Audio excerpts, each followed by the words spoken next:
আজকে আমি বানাবো সয়াবিনের পকোড়া। তো ওটা বানানোর জন্য কি কি লাগছে তো সেটা আমরা দেখে নিচ্ছি। প্রথমেই এখানে সয়াবিনগুলোকে ভালো করে ধুয়ে একটু বয়েল হতে দিচ্ছি 10 মিনিটের জন্য। দেখো ফুলে এসেছে, মানে বয়েল হয়ে গেছে। এবার এটাকে নামিয়ে নেব। প্রথমে আমি দিয়ে দেব এখানে ঠান্ডা জল বাটির মধ্যে। তারপর সয়াবিনগুলো ভালো করে ছেঁকে নিয়ে এই ঠান্ডা জলের মধ্যে দিয়ে দেব।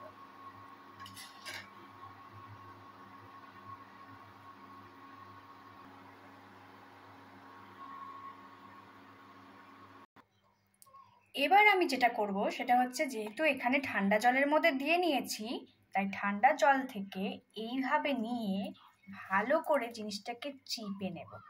তারপরে সেটা ড্রাই করে এখানে রেখে দেব। আমার এখানে সবগুলোই কিন্তু হাতে করে ওইভাবেই চিপে চিপে জলটাকে বের করে নিয়ে একদম ড্রাই করে নিয়েছি। দেখবে যেন পুরো ড্রাই হয়ে যায়। একটু তো জল থাকবেই ভেতরে, অতটা তো করা যায় না, সম্ভব হয় না।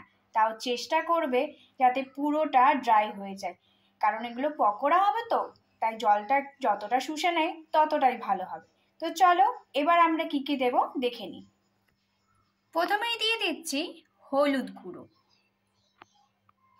যতটা আপনাদের সয়াবিনের পরিমাণ থাকবে ততটাই সেই মতো পরিমাণ মাফিক সমস্ত উপকরণ দিয়ে দেবেন।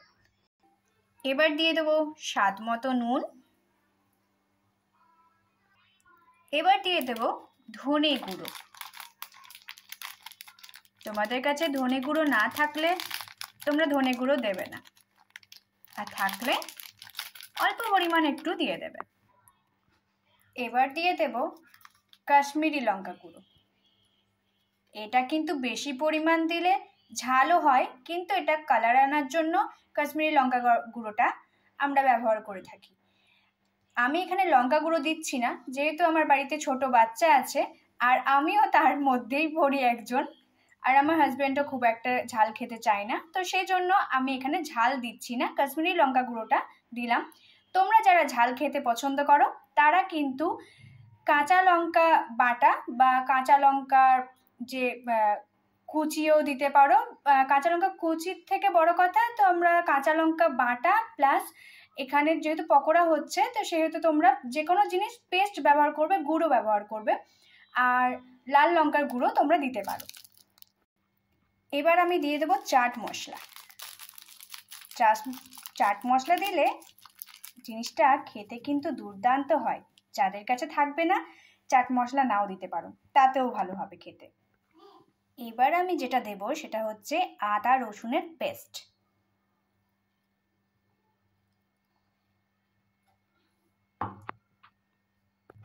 এবার আমি দিয়ে দেব লাস্ট যেটা, সেটা হচ্ছে টক দই।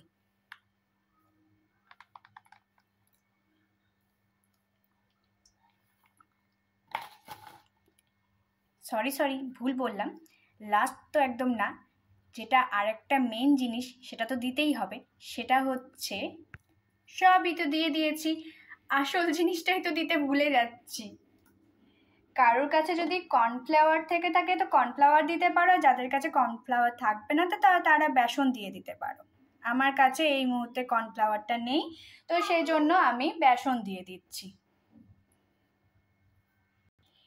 এবার সবার শেষে যেটা আমি দেব সেটা হচ্ছে ময়দা।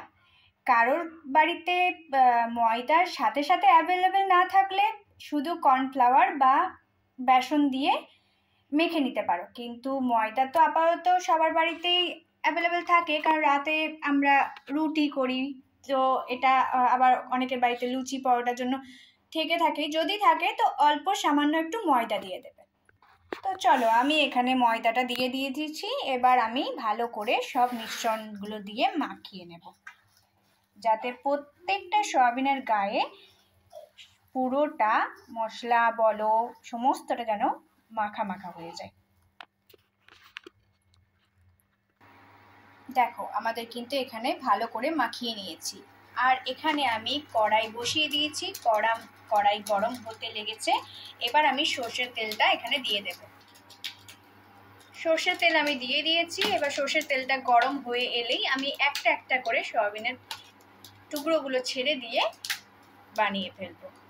তোমরা যদি চাও সয়াবিনে কিন্তু কালো জিরের ফোড়নটাও দিতে পারো। ফোড়ন হিসাবে দেওয়ার দরকার নেই, কালো জিরেটা এমনি ছড়িয়ে দিলেও হবে, কারণ কালো জিরে প্রত্যেকটা খাবারে দিলে টেস্ট কিন্তু খুব ভালো হয়। কারণ কালো জিরে যেমন খাওয়াও ভালো, সেরকম টেস্টও কিন্তু খুবই সুন্দর হয়। তো চলো, এবার আমার তেল আস্তে আস্তে গরম হয়ে এসেছে, এবার আমি দিয়ে দেবো একটা একটা করে। তেলটা আরেকটু গরম হবে, কারণ তেলটা খুব বেশি এখনো গরম হয়নি। এবার তো অনেকটাই বেশ গরম হয়ে এসছে, তো চলো ভেজে নিই।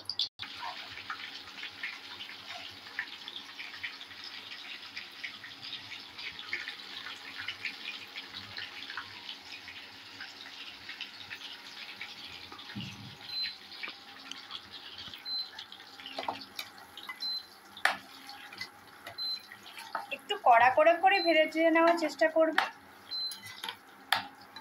একটু মুচমুচে হলে খেতেও ভালো লাগে।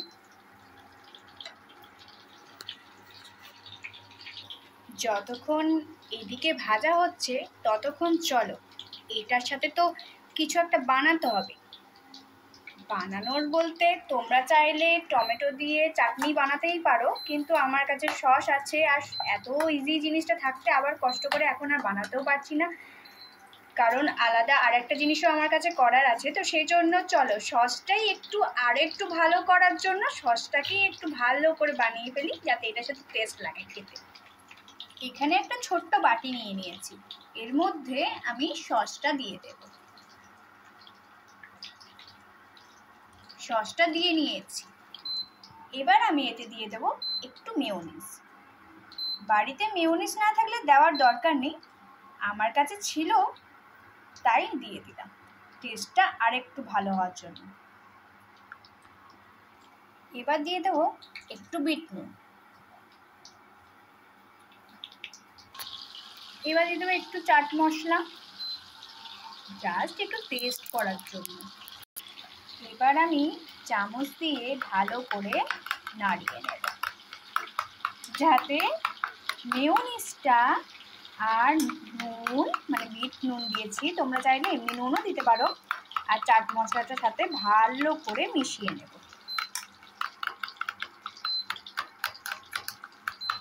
চলো, আমার তো এখানে চাটনিটা রেডি হয়ে গেছে, সরি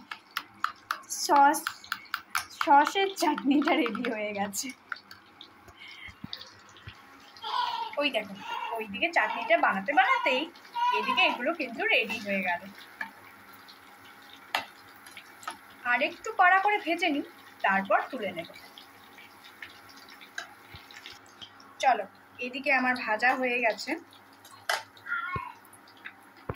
এবার এগুলোকে তুলে নেব।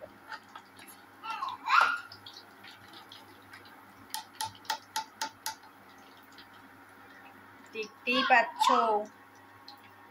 কিরকম মুচমুচে হয়েছে।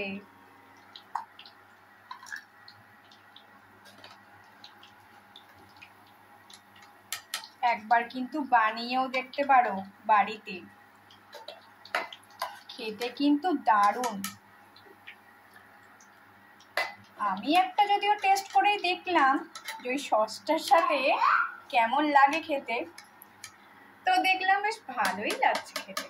দেখো,